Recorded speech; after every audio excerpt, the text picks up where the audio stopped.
आता बातमी नाशिकमधून. कर्तव्यनिष्ठ आणि शिस्तप्रिय अधिकारी म्हणून ओळखले जाणारे तुकाराम मुंढे यांची पुन्हा एकदा बदली झालेली आहे. नाशिकमधील लोकप्रतिनिधी आणि मुंढे यांच्यातील टोकाच्या सत्ता संघर्षामुळे मुंढेंची उचलबांगडी करण्यात आल्याचं समजतंय. आणि या संदर्भात तुकाराम मुंढे यांनी एबीपी माझाला एक्सक्लुझिव्ह मुलाखत दिली आहे.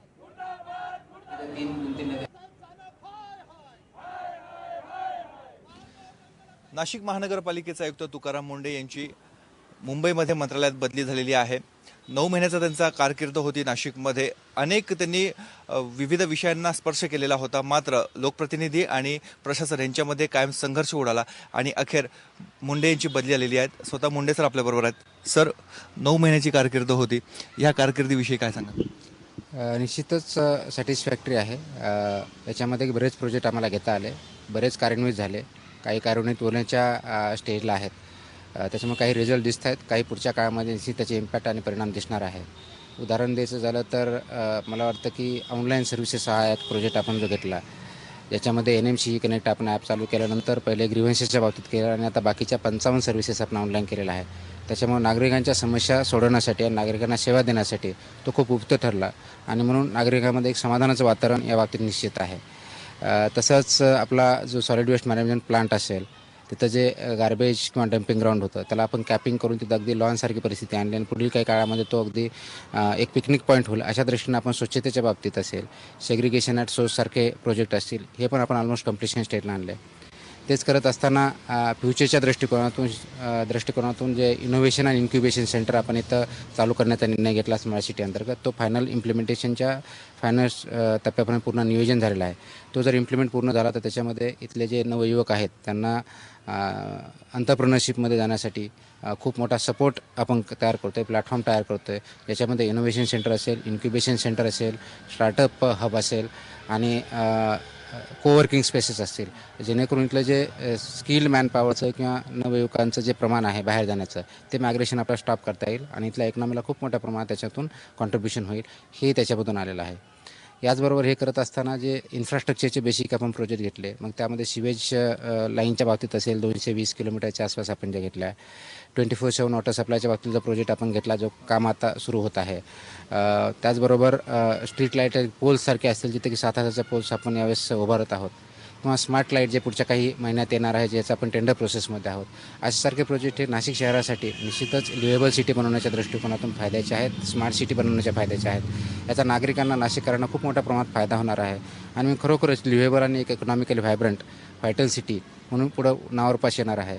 मग गोदासारखा प्रोजेक्ट असेल किंवा ABD एरियामध्ये आपण जो सगळा इन्फ्रास्ट्रक्चर प्रोजेक्ट तो असेल, हे सगळे जे प्रोजेक्ट आहेत हे लाँग टर्ममधले आपल्या जीवनावरती आणि आर्थिक बाबीवरची परिणाम करणार आहेत. मला वाटतं की हे निश्चितच चांगली गोष्ट आहे आणि त्या दृष्टीने त्याचे परिणाम आपल्याला दिसतील. कुठले विषय असे होते ज्यांना तुम्हाला स्पर्श करत होते, कामं सुरू करण्याची होती मात्र ती आता थांबलेली आहेत? मला वाटतं की एक सर्वात महत्त्वाचा जो विषय अजून राहून गेलेला आहे की आपल्या बस सर्व्हिसेस जे चालू करायच्या होत्या, त्यासाठी आपण सगळं प्लॅनिंग केलं आहे. त्याचं डॉक्युमेंटेशन तयार आहे, नियोजन आहे. आपण JB समोर ठेवला, पण त्याचा अजून निर्णय आलेला नाही आहे. ते आपल्याला जी कंपनी चालू करायची, तो एक शहराच्या दृष्टीने खूप महत्त्वाचा निर्णय, अजून तो इम्प्लिमेंट होऊ शकलेला नाही आहे. तो एक मला वाटतं खूप महत्त्वाचा निर्णय आहे. त्याचबरोबर ॲडमिनिस्ट्रेटिव्ह रिफॉर्म्स आपण जे प्रशासकीय रिफॉर्म्स घेतले, ते बऱ्याच अंशी आपण सुधारणा केल्या. अजून काही त्याच्यातले बाकी आहेत, ते जर झाले, कारण एखादा गव्हर्नन्स इम्प्रूव्ह करायचं असेल तर अल्टिमेटली इन्स्टिट्यूशन रिफॉर्म करणं गरजेचं असतं, त्याचं प्रशासन रिफॉर्म करणं गरजेचं असतं. तो आपण पहिल्या दिवसापासून हातात घेतलेला आहे.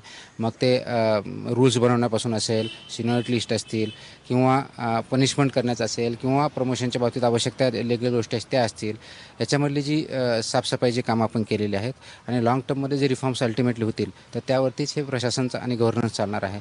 त्याच्यातून अर्धवट राहिलेले आहेत, ते पूर्ण करणं गरजेचं आहे. अशा अनेक बाबी आहे ज्याच्यामध्ये आपलं काम करता येईल आणि याचा परिणाम नाशिकच्या विकासावरती आणि नागरिकावरती निश्चितच होईल. प्रशासनाला एक प्रकारची शिस्त लागली होती गेल्या 9 महिन्यामध्ये, त्याविषयी काय सांगाल? याच्या आधी तुम्ही आले तेव्हा वातावरण कसं होतं प्रशासकीय आणि आता कसं आहे? निश्चितच, कारण प्रशासनामध्ये जर आपल्याला शिस्त नसेल तर निश्चित त्याचा परिणाम हा गव्हर्नन्समध्ये निगेटिव्हली होत असतो. मग अगदी स्वच्छतेच्या बाबतीपासून आपण घेतलं असेल किंवा ग्रीव्हन्स रिड्रेसल मेकॅनिझमच्या बाबतीत असेल किंवा नागरिकांच्या भेटण्याच्या बाबतीत असेल किंवा वॉक विथ कमिशनरसारखा प्रोजेक्ट जो आपण लोकांच्या दारी आपण स्वतः जातो तशा बाबतीतला असेल, हे लोकांशी जर कनेक्ट आपण करू शकलो प्रशासनामार्फत, त्याचा निश्चित चांगला फायदा होईल झालेला आहे. आणि म्हणून हा लोकांशी डायरेक्ट कनेक्ट प्रशासनामार्फत जर असला तर नागरिकांच्या समस्या सोडवायला जास्त वेळ लागत नाही. त्यांच्याकडून आपल्याला जे इनपुट भेटतात ते आपण नियोजनामध्ये वापरत असतो आणि त्या नियोजनाच्या माध्यमातून विकास होत असतो. आपण तो करण्याचा प्रयत्न केला, त्याचा निश्चित बेनिफिट झाला आणि मला वाटतं की हा गाडा पुढे चालू राहणं आवश्यक आहे. तो जर राहिला तर निश्चितच नाशिकचा आणखी चांगला विकास होण्यास मदत होईल. नवी मुंबई पाठोपाठ नाशिकमध्येही वॉक विथ कमिशनर तुम्ही राबवला. काय लोकांच्या प्रतिक्रिया होत्या, कसा प्रतिसाद होता? खूप छान रिस्पॉन्स भेटला. वॉक विथ कमिशनर आपण वेगवेगळ्या विभागात जायचो, अधिकारी असायचे, नागरिकांना थोडं ॲडव्हान्समध्ये आपण इंटिमेट करायचो. पर्यायाने तिथल्या समस्या आणि कमेंट्स आणि सजेशन या दोन्ही प्रकारच्या आम्हाला भेटल्या. समस्या सोडवण्यास मदत झाली, त्याचबरोबर पुढच्या नियोजनाच्या दृष्टिकोनातून आम्हाला मदत झाली. ग्राउंड लेवलवरून आपल्याला तिथलं फीडबॅक काय हे आपल्याला कळलं आणि त्याचा परिणाम निश्चितच पॉझिटिव्हली झालेला आहे. आणि मला वाटतं की अशा प्रकारचे प्रोग्राम जे होतात ते निश्चितच त्याच्यामुळं विकासाला चालना भेटते. लोकांना आपला गव्हर्नन्समध्ये से आहे, आपलं मत ऐकलं जातं, मांडलं जातं, त्याच्यावरती काहीतरी कारवाई होते, ते नियोजनात होतं. म्हणून ज्याला पार्टिसिपेटरी बजेटिंग किंवा पार्टिसिपेटरी गव्हर्नन्स ज्याला म्हणतो तो त्याच्यातून अनुभवास आला. त्याच्यामुळे नागरिकही खूप प्रमाणात होते. येस, याचा ताण ऐकल्या अधिकाऱ्यावरती काही प्रमाणात आला की जेणेकरून त्यांना जास्तीचं काम वाटायचं. स्टार्टिंगला 1, 2, 3 आपले ज्यावेळेस झाले त्यावेळेस तसं वाटलं, पण ओव्हर अ पिरियड त्यांना असं जाणवायला लागलं की निश्चितच हे जर केलं तर आपल्याकडं कंप्लेंट जे येतात त्याचं प्रमाण कमी होतं, आपलं नियोजनामध्ये चांगलं आणखी नियोजन चांगल्या प्रकारे होतं, जेणेकरून आपला इनपुट चांगले असेल त्याचा परिणामही चांगला होऊ शकतो. तर ह्या गोष्टीसुद्धा याच्यामध्ये झालेल्या आहेत. त्याच्यामुळं अधिकारी त्याच्यात रुळले होते, नागरिकही त्याच्यामधून समाधान होते आणि निश्चितच त्या जो प्रोग्राम होता त्याला ॲक्सेप्टन्स चांगल्या प्रकारचा भेटलेला आहे. नवीन आयुक्त जे कोणी येतील तर त्यांना तुमचं काय सजेशन असणार आहे? नाही, मी दुसऱ्या आयुक्तांना सजेशन देणं माझं काही काम नाही आहे. मी त्यांना काही सजेस्ट करू शकत नाही आहे. तर ते कॉम्पिटंट असतात, त्याच्यामुळं त्यांना योग्य वाटतील ते दिशा निश्चित पुढे चालू ठेवतील. जी डिसिप्लिन आलेली आहे ते निश्चित चालू ठेवतील. सर, एकीकडे लोकप्रतिनिधींचा रोष, दुसरीकडे नागरिकांचा पाठिंबा, तुम्ही कसं मूल्यमापन करता आपल्या 9 महिन्याच्या कारकिर्दीचं? मला वाटतं की मी प्रथमतः नाशिक नागरिकांचे मनापासून आभार मानेन की त्यांना मला इतक्या मोठ्या प्रमाणात सपोर्ट दिला. हा स्नेह कायमस्वरूपी राहावा याची अपेक्षा करतो. आणि म्हणूनच नागरिकांचा सपोर्ट असल्यामुळं मला इन्स्पिरेशन भेटलं. त्याच्यामुळे बऱ्याच वेळेस मला प्रश्न पडायचे, त्यावेळेस नागरिकांचा सपोर्टमुळे आणखी जास्त काम करण्याचा उत्साह भेटायचा.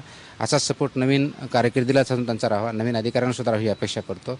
आणि त्यांच्या सपोर्टमुळेच मला जे आणि प्रशासनाला जे बळ भेटलं त्यामुळे त्यांच्या समस्या सोडवण्या आणि नाशिकमधल्या ज्या कमेंट्स आल्या, वॉक विथ कमिशनर असतील किंवा 4 ते 5 नागरिकांना भेटण्याची वेळ असेल त्याच्यामधले मला ज्या काही प्रश्न जाणवले असतील किंवा NMC कनेक्टच्या माध्यमातून ॲपमधून ज्या काही सजेशन आलेले असतील याचा निश्चितच नियोजनामध्ये आम्ही सहभाग केलेला आहे आणि त्याचा परिणाम नाशिककरांच्या जीवनावरती, ज्याला लिव्हेबल सिटी किंवा इकॉनॉमिकली व्हायब्रंट सिटी म्हणून ते म्हणण्यामध्ये होणार आहे. म्हणून परत एकदा मी नाशिककरांचे मनापासून आभार मानतो. शेवटचा प्रश्न, 11 वर्षात 12वी बदली आहे, काय एकंदरीत मनामध्ये तुमच्या चालू आहे सध्या आणि परिवाराची काय रिॲक्शन? वाईट वाटतं की आपल्याला पुरेसं टेन्युअर भेटत नाही. जर भेटलं तर आपल्या ह्या गोष्टी स्टॅबिलाईज करता येतील, परमनंट होतील, हा त्याच्या पाठीमागचा उद्देश असतो. परिवारावरती निश्चितच निगेटिव्ह परिणाम होत असतो. मुलांच्या शाळा दरवर्षी बदलाव्या लागतात, त्याच्यामुळे त्यांना परमनंट शाळा किंवा परमनंट फ्रेंडशिप करता येत नाही. म्हणून तो माझ्या दृष्टीनं तो एक खूप निगेटिव्ह फॅक्टर आहे. तो अमेंड करण्याचा मी निश्चितच प्रयत्न करत आहे, जेणेकरून मुलांच्या शाळा जर बदलल्या नाही गेल्या तर त्यांना एक स्टेबल वातावरण, त्यांची फ्रेंडशिप आणि एक शाळा राहिली तर त्यांचा प्रोग्रेस हे होईल. अपेक्षा आहे की त्या दृष्टीने माझे प्रयत्न होतील आणि मुलांच्या याच्यावरती निगेटिव्ह परिणाम होणार नाही या दृष्टीने माझा प्रयत्न राहील. हे होते नाशिक महानगरपालिकेचे आयुक्त तुकाराम मुंढे. आता नियोजन विभागाच्या सहआयुक्तपदी, संचालकपदी त्यांची बदली झालेली आहे.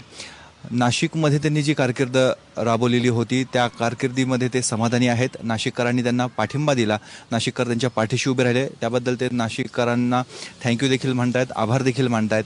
मात्र त्याचबरोबर त्यांना त्यांचा कालावधी पूर्ण करण्याची जर संधी मिळाली असती तर नाशिकमध्ये जे प्रकल्प होऊ घातलेले आहेत किंवा जे रखडलेले आहेत ते निश्चितच मार्गी लागले असते, असा विश्वास त्यांनी व्यक्त केला आहे. कॅमेरामॅन किरण कटारेसह मुकुल कुलकर्णी, ABP माझा, नाशिक.